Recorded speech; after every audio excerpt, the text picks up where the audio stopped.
Hello, everybody. This is not the first time that I've presented at a national community legal centre. I did so, way back in the 80s. And for anyone who was old enough to be there, it was certainly a lively outcome. So I don't expect we're going to be quite the same today. The reason I titled my talk on the voice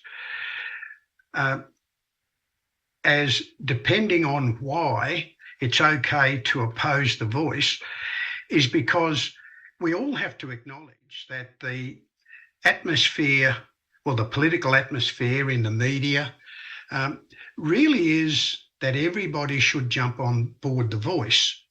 And the arguments in favour of jumping on the voice and supporting it are pretty much emotional arguments, because we haven't really got I'm not worried so much about the detail of the voice, but we don't have all of the arguments as to why the voice on merit is the best model to empower Aboriginal people. And I use the phrase empowerment because the advocates of the voice all argue that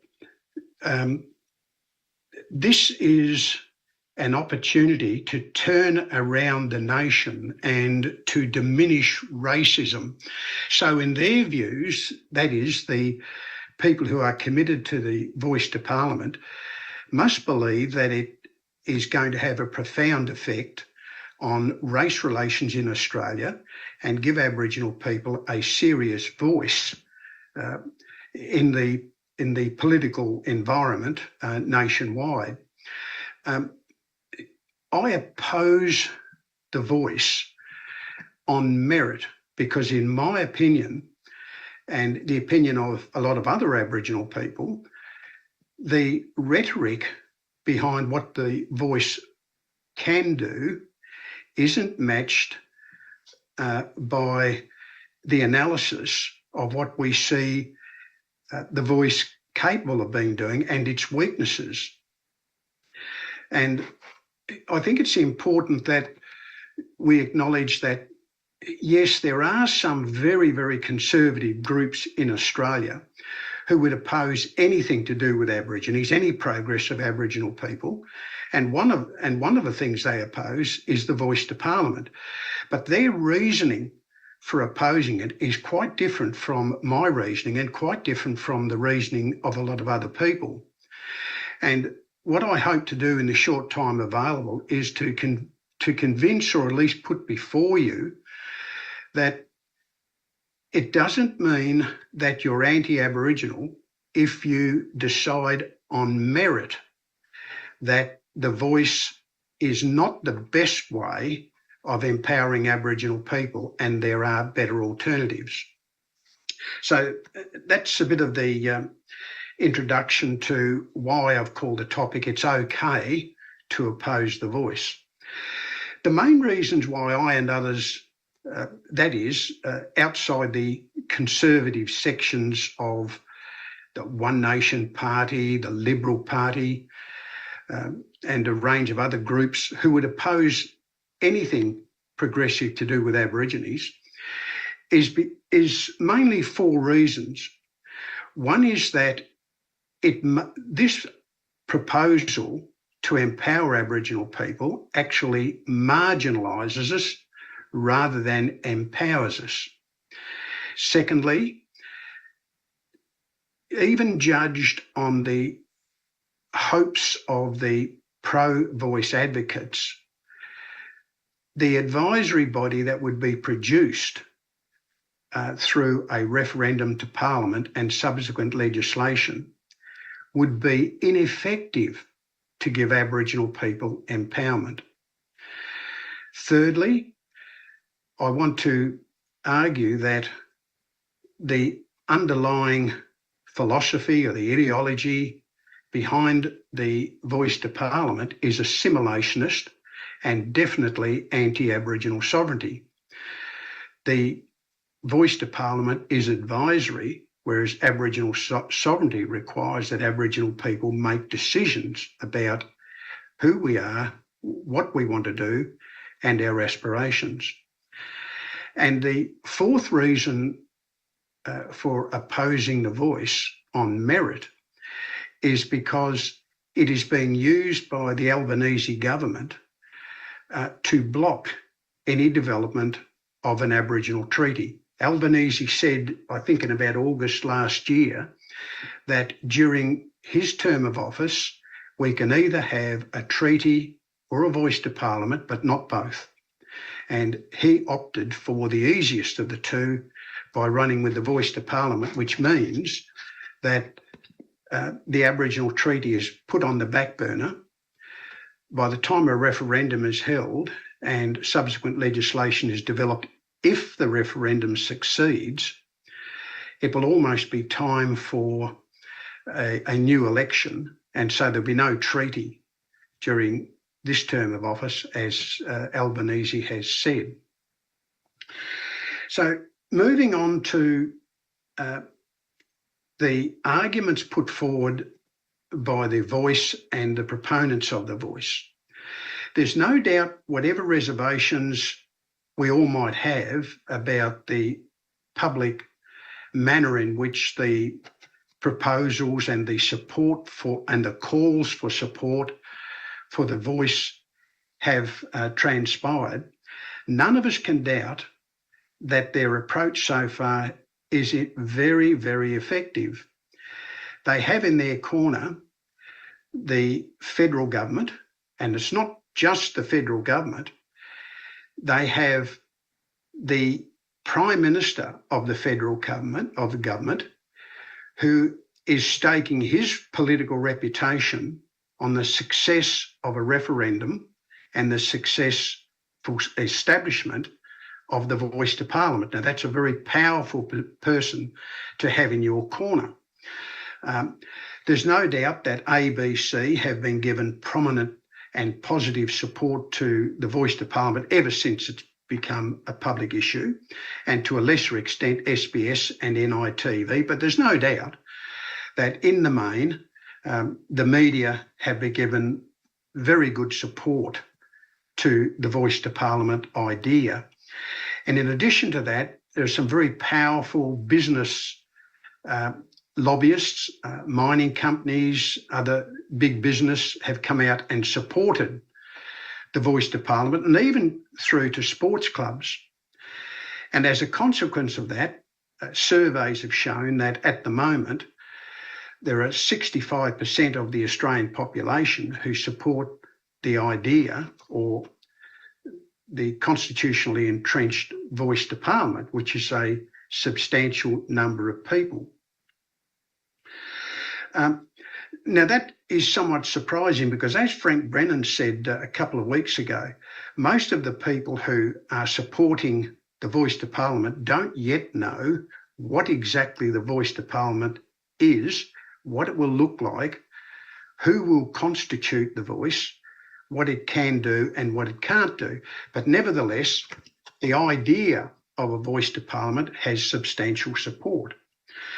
On the negative side, the approach by the advocates for the voice to Parliament have apparently conducted a strategy of portraying anyone who stands up and either questions a voice to Parliament or opposes the voice to Parliament as racist or anti-Aboriginal. And Pat Dodson, the father of reconciliation and now a Labor Party senator, is one person who's come out and said anyone who opposes the voice to Parliament is either a racist or isn't thinking clear. But the worst of it came when David Littleproud, as to be expected, the Nationals couldn't support the voice to Parliament. They wouldn't support land rights, they wouldn't support a treaty, so it was expected that they were going to oppose it. So when David Littleproud came out with his reasons saying that he and his party couldn't see how the voice to Parliament could close the gap between white people and Aboriginal people. Instead of the advocates of the voice then arguing on merit and taking up his challenge and explaining how the voice could in fact bring about a change in and close the gap, Noel Pearson instead attacked David Littleproud personally. He used David Littleproud's name as a target for saying he is David Littleman with little ideas. That wasn't that significant in itself, but the effect of Noel Pearson, who is the chief advocate of the voice to Parliament, was that it sent a very clear message to anybody else who potentially could stand up and oppose the voice to Parliament, that if you stick your head up, you're bound to be shot down by some of the strongest Aboriginal advocates in the country, and you're going to be portrayed as someone who's anti-Aboriginal. So there's probably many people in this audience now listening who would be in that category, who could reasonably want to consider the merit of the proposal for the voice to Parliament, and if after judging it against a range of other factors, judge that it wasn't the best available idea, maybe would have reservations and be against it. Or if there were Aboriginal supporters around who would want the best for Aboriginal people and wanted to consider whether this in fact was the best for Aboriginal people, they too may be hesitant about standing up and entering into the debate by asking questions. So the effect of those powerful advocates, instead of promoting discussion about the merit of the voice proposal, in fact seemed to be to quell any discussion about the merit. The other significance of the way that the voice to Parliament proposal is being discussed in the general media is that the one-sided coverage by mass media gives the impression that Aboriginal people are universally behind the voice to Parliament. That is simply not true. The Tasmanian gathering pre-Uluru in 2016 rejected the voice to Parliament. So did the Victorians, and the West Australians had reservations about it. And when these matters were raised at Uluru, we were told at the end of the very productive two-day session at Uluru, you either have to vote for all four elements, that is Aboriginal sovereignty, treaty, truth-telling and voice, or you voted against all four. You couldn't separate one by voting against voice to Parliament. And that there were a lot of disgruntled Aboriginal people at Uluru who believed that was unfair. And of course, the federal government have allocated $66 million to support the referendum for the voice to Parliament, but only $5 million for a treaty, which is a strong indication that it's very hard for anyone outside the conservative sector being able to stand up and argue that the proposal being put forward on merit is not the best available. So how are we to judge whether the proposal for the voice to Parliament is the best available or one of the better models available in terms of empowering Aboriginal people in the Australian political context? Well, the Royal Commission into Aboriginal Deaths in Custody made the comment that running through all of the proposals for the elimination of Aboriginal disadvantage was the extraordinary degree to which Aboriginal people have, for 200 years, suffered domination, and the disadvantage that Aboriginal people suffer is a product of that disadvantage. Now, the Royal Commission there is talking about structural domination by the white people against Aboriginal people. And the Royal Commission was saying if you're going to overcome all the social disadvantages that Aboriginal people suffer, you have to find a way to empower Aboriginal people so they share in the power and have a real say.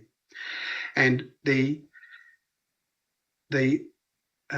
Declaration on the Rights of Indigenous Peoples, in a number of their clauses, said that any reforms adopted by countries like Australia must bring about effective change, not peripheral change, not token changes, but effective changes. And so the Royal Commission and the Declaration of the Rights of Indigenous People gives us something against which to judge whether the proposal for a voice to Parliament does in fact end the domination of white people over Aboriginal people, and whether it's going to bring about effective change. Because the property laws in Australia, for example, consolidate dispossession. The white legal system, for example, helps keep us in our place with the police and the courts. Wealth is generated, for example, from our lands, while we go cap in hand to governments every year for some payments, some welfare payments, helping us to prop up our disadvantage. So what we need is structural change. And in my view, the voice to Parliament in at least 4 ways fails to address the points being made by the Royal Commission or the Declaration on the Rights of Indigenous People. The 4 points are that if the idea of the voice to Parliament is to influence the federal Parliament, why do it from outside and not inside? It just does not seem rational or logical. The voice proposal is that we Aboriginal people advise others how to vote on issues that affect us, rather than advocate for an Aboriginal right to decide what is in our best interest. And as a consequence of that approach, we miss the opportunity to promote the participation of Aboriginal people, not as advisors, but as decision makers. And I'm not just talking about the immediate future, but perhaps indefinitely, because the role of Aboriginal people as advisors is now to be entrenched in the Australian Constitution, and that makes it a permanent position. If the referendum is successful and the voice to Parliament is established, where would their advice go to? Now, most of us would be aware that there is this broad discussion about whether the advice is purely to the Parliament when the Parliament is considering legislation, changing legislation or new legislation that affects Aboriginal people, or whether it's also, the advice can also carry across to the executive part of government. Again, Frank Brennan raised this issue a couple of weeks ago when he pointed out if the executive government is to be involved as having to consider the advice of the advisory body, the voice to Parliament, before they make a decision, that would mean the head of every department in the federal government, the cabinet, all ministers, and so on, would have to slow down whatever decision they were going to be making just in case It might affect Aboriginal people, and they may have to get the advice of the voice to Parliament. That debate that's still ongoing at the moment seems to be heading towards the dumping of the executive government part of the consideration, which means that we don't really have to worry about the voice to Parliament giving their advice to bureaucrats or to ministers, but it would be, as the name suggests, a voice to Parliament whenever legislation was coming up. That makes its operation even more limited, because being a creature of the federal Parliament, any advice that the voice to Parliament gives is limited to Canberra. It cannot advise state parliaments because it's a creature of federal Parliament. And there would be a constitutional issue if the federal advisory body tried to involve itself in state matters. So how often would the advisory body get the opportunity to comment on legislation that directly affected Aboriginal people? In my research, not very often. In the process of 3 or 4 years, a handful of pieces of legislation dealing specifically with Aboriginal people are likely to come up. Most of the other legislation is of a general nature, which can also affect Aboriginal people, and which, as I understand it, is not going to be included as being within the jurisdiction of the voice to Parliament. So they wouldn't have much to do, and they wouldn't be doing it all that often. Then the question comes up, well, what about all of the consequences of federal legislation and the allocation of federal resources that are designed to target Aboriginal people? What effect would the voice to Parliament have on those services? Well, the problem is most of those services are delivered at the state level. Legal aid, housing, public health, clean water, sewerage, employment, training, land use. These are all matters that are dealt with by the states, not the federal government. The federal government allocates the resources, but the states carry out the functions. And so if that is true, then being a federal body, the advisory body is probably only going to comment on 5% of the matters that are directly affecting Aboriginal people. So they would have a very limited role to play. So what exactly can the voice do? It can't build houses. It cannot return land. It will not deliver services like ATSIC did. It will not raise revenue or distribute money. It can only comment on federal political matters that are within its jurisdiction, and those are probably going to be restricted to when the Parliament develops legislation that directly affects Aboriginal people. The voice cannot pass any laws, and it cannot prevent laws from being made. The voice cannot even save itself should a future government decide to dump it. Minister Linda Burney has repeatedly said the voice would not have a veto.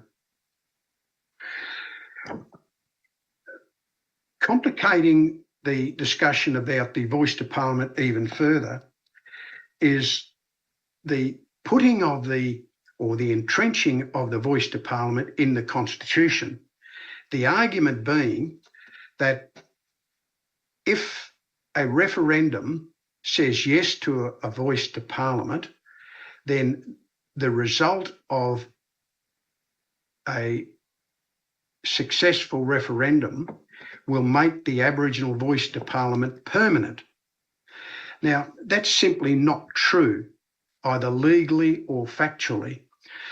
Section 101 of the Constitution provides that there shall be an interstate commission. The Interstate Commission does not exist and hasn't existed since 1950, with the very clear wording in the Constitution, there shall be. So the argument that putting this voice into the Constitution means that no future government would dump it is simply not true, because parliamentary sovereignty requires, or prevents one parliament from binding future parliaments. So if a future parliament wants to get rid of the advisory body, it can do so. Another point I'd like to make on the merit of the voice to Parliament is that it amounts to a second-rate proposal. The voice model effectively treats Aboriginal people as second-grade citizens. White people decide what is good for us, and all we can do is advise. Why is that the best option available to Aboriginal people? It's a second-rate option that nobody else would accept, so why should we? The voice proposal is effectively, in terms of Australian political representation, that Aboriginal people have a constitutional right to advise white people who have a constitutional right, as we all know, to decide. The voice proposal offers less favourable access to political representation, and that less favourable representation is based on race, which raises the hoary question of whether a referendum can override the Racial Discrimination Act, but any legislation that is developed by the Parliament after a referendum has to pass the test of not being in breach of the Racial Discrimination Act. And the argument that I raise here is that if this is a means of empowering Aboriginal people, and all it does is gives us a right to advise, but not a right to decide, it arguably is racial discrimination. How would it be if white people were told that they're going to have new legislation that takes away the right of white people to elect people of their choice to the Parliament who will make decisions on their behalf, but now they can only have an advisory body that can comment on legislation that is made? If white people wouldn't accept it, why should Aboriginal people? Again, considering the merit of the arguments being put forward by the supporters of the voice, some of the arguments advocated do tend to be irrational. Many of the advocates for the voice claim that I talk about need a voice, I might need one here in a minute, that Aboriginal people need a voice, suggesting that we don't currently have one. And yet you see people, strong advocates like Noel Pearson, Megan Davis and Marcia Langton regularly speaking on our behalf. In the Parliament, in the federal Parliament, we have 10 Aboriginal people, not 11 as some people claim. Jackie Lambie has no Aboriginal ancestry, despite SBS claiming that she does.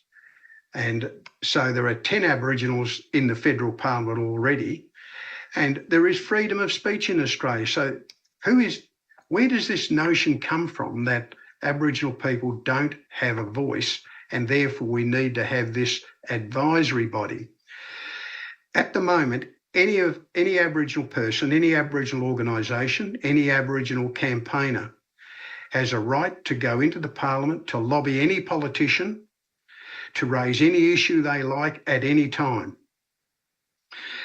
The voice to parliament will be restricted in the sorts of matters they can comment upon and to whom or to which they can make a comment. So how is the voice to parliament more expansive than the rights we currently have? My other worry is that underlying the push for the voice to parliament is this ideology of assimilation. You can't ignore that my best friend, and I don't say that tongue-in-cheek, I am a good friend of Noel Pearson, but he and I disagree on not so much on strategy, but some fundamental rights that Aboriginal people should be entitled to. Noel Pearson is the chief architect of the so-called voice. Yes, I've only got 3 more points to make. I was in the process of saying that when you've got an ideology of assimilation, rather than, as Dwayne was pointing out, grabbing hold of Aboriginal culture and Aboriginal cultural values and history and bringing them into Australia, not in a subordinate way, but in a substantial way, you can have unintended consequences. For example, Noel Pearson said that, oh, well, most people speak English, we should make English the official language of Australia. In 2015, Jacinta Price's mother, Bess Price, was a member of the Northern Territory Parliament. And when she stood up, she made an intervention in Warlpiri, which is her language, and she was ruled out of order because English is the official language of all parliaments. So there is an unintended consequence. And Lydia Thorpe heard the difference between Lydia Thorpe's ultimate aim as against the voice to parliament aim is the voice to parliament saying, we accept all of the white people's institutions, and when we participate in them, we participate not as equals, but as subordinates. Therefore, we advise, we don't become involved in decision-making. Lydia Thorpe, on the other hand, is arguing that you take Aboriginal sovereignty and all the manifestations of it in a modern Australia, you bring that into the political representation debate, and you make sure that it's not overwhelmed, but you make sure that Aboriginal people and our right to decide things about ourselves are enhanced rather than diminished. So that's another example. What are the alternatives then if the voice to parliament on merit is not the best approach for us to take? Well, the immediate alternative to an advisory body outside the parliament is to have designated Aboriginal seats inside the parliament. There are 76 seats in the Senate. Each state, regardless of its population numbers, is given 12 Senate seats. New South Wales has 8 million people, Tasmania only 500,000, but Tasmania gets the same amount of Senate seats as New South Wales. Each of those 6 states could allocate one of those seats to the Aboriginal community, who would elect one of their members to the Senate to represent us in the national parliament. No referendum is required because the Australian Electoral Act provides for the parliament to change the processes by which people are elected to the parliament at any time. So there's an immediate better solution and more direct access to power than having an advisory body sitting outside the parliament. A second better alternative is a treaty. Uluru said a national treaty should be enacted. And if we go by Tony McAvoy's report in the Northern Territory, where his report in June last year said a national treaty could deliver land to Aboriginal people without going through a native title process, so all Aboriginal people would recover some of our stolen land. There should be autonomous law-making powers, hunting, fishing, greater rights over health, housing, education and land use, and adequate cash reparations. So we don't need to reinvent the wheel. Tony McAvoy's report already says here's a framework for a national treaty.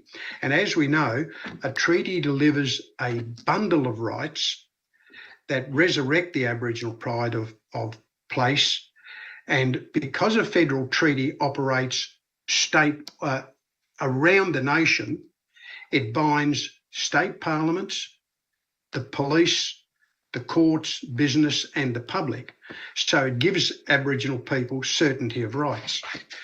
The final and probably long-term option to pursue is one taken by an Aboriginal man called David Unipon, whose face appears on the $50 Australian note. In 1926, David Unipon was concerned about the way that his people were being treated and the lack of power that his people had, so he advocated for an Aboriginal state. Now, not many people know that sections 121 to 124 of the Australian Constitution provides for new states of Australia. And no referendum is needed. The federal parliament at any time, with a majority of one in the lower house and a majority of one in the Senate, can establish an Aboriginal state as the seventh state of Australia. The territory of that state could be the land owned by Aboriginal people and land over which native title claims have successfully been made or are still being lodged, which covers 33% of the Australian landmass. If the Australian Parliament did agree to Aborigines forming a seventh state of Australia, it would not be an Aboriginal only state. It would be all people who lived on that 33% of Australia's landmass, plus Aboriginal people who lived in the cities. So it wouldn't be an exclusive Aboriginal state. But what it would give Aboriginal people is the security of tenure that the voice to Parliament doesn't get. A future government, even if there's a successful referendum, can get rid of the voice to Parliament the same way that the Howard government got rid of ATSIC. But if there is a seventh state of Australia, the Australian Constitution protects the existence of any state, including an Aboriginal state. So that's long-term thinking. But the point I'm making is the alternatives to a voice to Parliament, which is an advisory body that's hardly likely to be effective, is not going to make much difference in day-to-day lives of Aboriginal people, should be either just legislated but not put in the referendum so that we can quickly get on with having designated seats in the Senate, begin the process of a national treaty, and when those two matters are dealt with, let's look at a seventh state in the future. In conclusion, the whole point of my talk is to say to audiences like you shouldn't fear supporting the voice or not supporting the voice. You have every right to say, well, I disagree with Michael and I think there are good reasons why we should support the voice to Parliament, but you equally should feel free to stand up and say, well, having considered the alternatives, the voice to Parliament, in my opinion, lacks merit as the best way to empower Aboriginal people. And if I've, in the short time available, at least raised those matters with you, and I'm happy to discuss further these things in questions afterwards, then I'm very happy with the way that I presented.